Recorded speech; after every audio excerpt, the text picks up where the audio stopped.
Aujourd'hui, sur le net, Steven Slater, un steward américain, est la nouvelle star du web. L'escroquerie réalisée par une jeune Canadienne provoque la colère des internautes.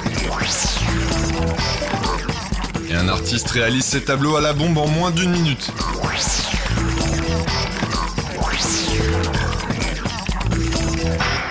Son geste a fait de lui la nouvelle star du web américain. Steven Slater, steward de la compagnie JetBlue, a quitté son emploi de manière remarquée lundi à l'issue d'un vol Pittsburgh-New York.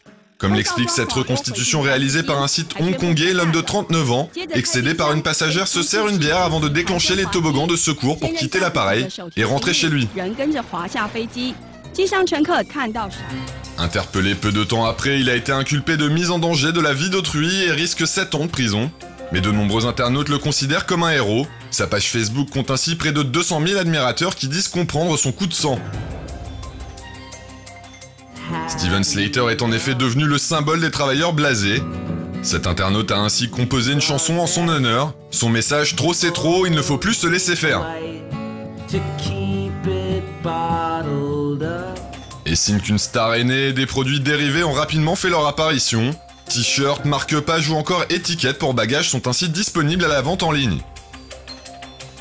Ce tableau a lui été mis aux enchères sur eBay et les bénéfices tirés de sa vente seront reversés à Steven Slater pour financer ses frais d'avocat. En effet, les internautes se mobilisent désormais pour prendre la défense du steward. Ainsi, cette campagne de récolte de fonds lancée sur les réseaux sociaux a déjà permis de lever plusieurs milliers de dollars en à peine quelques jours. Une jeune Canadienne de 23 ans est la nouvelle tête de turc de la blogosphère. Ashley Kirillo a en effet trompé sa famille et de nombreux internautes pendant plusieurs mois en faisant croire qu'elle souffrait d'un cancer du sein. Profitant de l'élan de solidarité de nombreux citoyens, elle avait même organisé des collectes de fonds en ligne pour soi-disant payer ses traitements. Une affaire qui suscite de nombreuses réactions outrées sur la toile. La jeune femme n'avait pas fait les choses à moitié pour que son escroquerie fonctionne. Elle avait notamment créé cette page Facebook dédiée à son combat contre la maladie, et près de 6000 utilisateurs du réseau social lui avaient apporté leur soutien. Et comme l'explique ce site internet, Kirillo avait même poussé le vice jusqu'à se raser le crâne et les sourcils pour avoir l'air malade. Elle s'était également fait tatouer les mots « Won't quit, je n'abandonnerai pas » sur les mains pour paraître plus crédible. Des stratagèmes qui lui auraient permis de soutirer plus de 20 000 $ à de généreux donateurs. Une escroquerie vivement dénoncée par une large partie de la blogosphère. Ainsi, les messages dénonçant l'attitude abjecte de la jeune femme et appelant à la plus grande fermeté des autorités à son égard se sont multipliés sur les réseaux sociaux. Que ce soit sur Facebook ou Twitter, les internautes expriment leur dégoût, mais aussi leur incompréhension devant une telle mise en scène. Une incompréhension partagée par ce vidéoblogueur qui explique être véritablement choqué par cette affaire.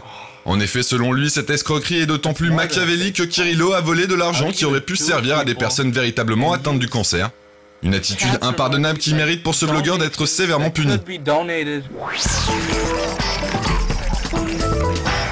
Transmettre son héritage numérique à ses descendants, c'est ce que permet le site Legacy Locker.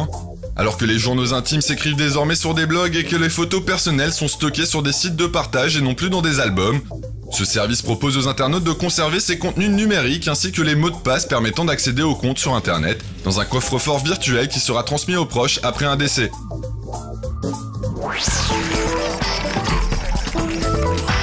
Le photographe américain Alex McLean propose aux internautes de découvrir son travail sur son site. Des photographies prises du ciel qui tentent de capturer l'essence de l'American Way of Life. Des clichés qui ont été pris au cours des 30 dernières années et qui permettront aux curieux de découvrir le pays de l'oncle Sam comme jamais auparavant.